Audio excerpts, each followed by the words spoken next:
Hello, everybody. I'd like to introduce you guys to our company, AFP. This is our presentation for AFP. AFP has been doing business for over 50 years in about 10 different countries.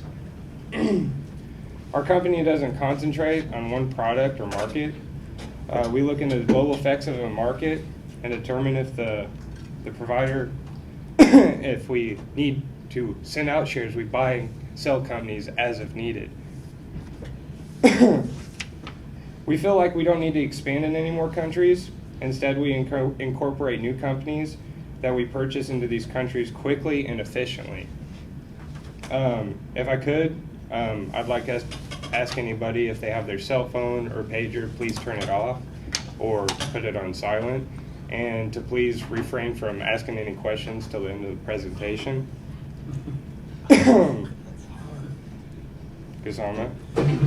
Anyways, I'd like to introduce our company. First off, we have me, and I'm Matt Doby. I'm doing hardware, VPN, and backup.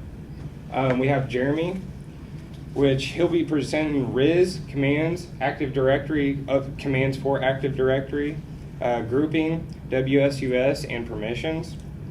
We have Ryan Pop, which he's doing group policy and DNS. We have Jake Baldwin, and he's doing our password security. And I think that's it. Dustin Banta, yeah, you're last. Why am I forgetting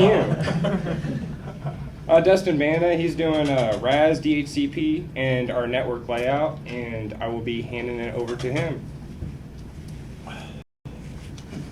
Morning, my name is Dustin, and I'm going to be starting with our network testing environment that we set up. We started with 7 computers, that's all they gave us. And our 7 that we used was the blue ones, and then the 3 down here, we used VMs, and we used Sun VirtualBox to run those. We found it had better performance, and we preferred that over the Microsoft. We have the 3 up top are our DNS. Our parent domain is located in Kansas City. Our child domain is located in Carson City and Richmond City. This is pretty much central US and west and east. These are our RAS servers. We have DHCP on those, and we have our RIP, and I'll go into that later. And down here we put on WSUS and RIS, and Jeremy will cover those. We also implemented just a wireless, and we went ahead and tested that just for testing purposes. We threw some clouds in here. This is basically just to go over the internet, but for just our testing, we went ahead and connected all 3 of those together. This is our, we have an extra router out here. This is going to our VPN. This goes to Europe. We have currently lost contact with Europe. They got bombed, so we're not quite sure. So you'll have to forgive us on that. We do not have contact with Europe at this time. For our DHCP, this is our Kansas City IP scopes. We started with a total range of 172.2.9, 1 through 15, and from 1 to 254. That gives us a total of about 4,000 users. We had that many just for room to expand. We only needed about 2,000, so we have plenty of room for growth. We used a subnet mask of 240, and we added our exclusion range from 12 to 15 for that for fault tolerance. And then we added about 254 reservations for printers, any laptops that we wanted to make sure stayed and had the same IP. Here's our Carson City IP scopes. About the same amount of users, except this time we're using 16 to 31. Subnet stays at 240. Our exclusion range is 28 to 31, and our reservations, we still have 254. Okay, for Richmond City, it's still the same number of users. We're using 1 through 15, 240, 12 through 15, and 11. 254 on reservations also. This is our piece fail-safe that we implemented. The way we set this up is instead of giving KC full scope, what we did was we took 20% of KC's full scope and we gave 10% to RC and 10% to KC of our ending IP addresses for that, and we did the same down here. That way, if we had KC go down or any one of these main ones go down, we had 2 backup DHCP servers that were ready to hand out IP addresses.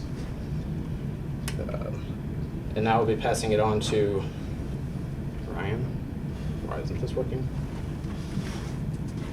For our DNS pass. Morning, everybody. I'll explain our DNS. What we had done was we wanted it to be the most fault tolerant we could possibly get it. We had initially set up the parent domain, which was KC, into a delegations with the children. Once we had the delegations set up, we built the children, and we decided that we were going to have forwarders from each child to their other child and the parent themselves. The delegations from the parent would initially take care of the other DNSs. If for any reason we were to lose one of the DNS servers, the forwarders or the delegations would take over from that point so that there would be no loss of any fully qualified domain name paths. I will be passing it on to Dustin again. Back to me. RAS. Okay, for our RAS, we went ahead and set up RIP on it. We used RIP instead of static. I cannot get this thing to work. Oh, we're not using the spacebar. Okay, that explains it. Okay, we're using RIP. We're using RIP because we want less overhead, and what RIP does is it keeps a table of all the other routers on the network and allows them to be able to talk, and it makes it much easier for us because it updates by itself. We implemented NAT on our RAS also. It's just for basic security reasons. For instance, NAT takes your private network and sends that out as one IP address. That way somebody from the public side looking in only sees one IP address. They're not able to map your network. VPN packet filtering, we're doing this also for security reasons, and Matt will be covering VPN in a short. Future possibilities, because we are expanding so rapidly, we are looking into implementing Radius because it's less overhead for us. What it does is it takes one router and makes it the central control, and it talks to all routers. So all we have to do is configure one router, and it configures them all for us. And Matt with VPN. And I'm back. We use VPN for our remote users, for offsite and remote users. Go back one screen. Oh. Shows how much I'm paying attention. To access certain files at a certain location, and we use an L2TP tunneling protocol for our secure tunnel across the VPN. We choose L2TP protocol for added security over PPTP with IPsec, and just because we're not doing a local VPN, we're doing across the network. It's more secure. We choose L2TP protection against modification of data between the time it left the sender and the time it left the recipient. We choose MS-CHAP version 2 for the extra security across the LAN over MS-CHAP. We can use arbitrary or challenge string for a key that is based on the user's password.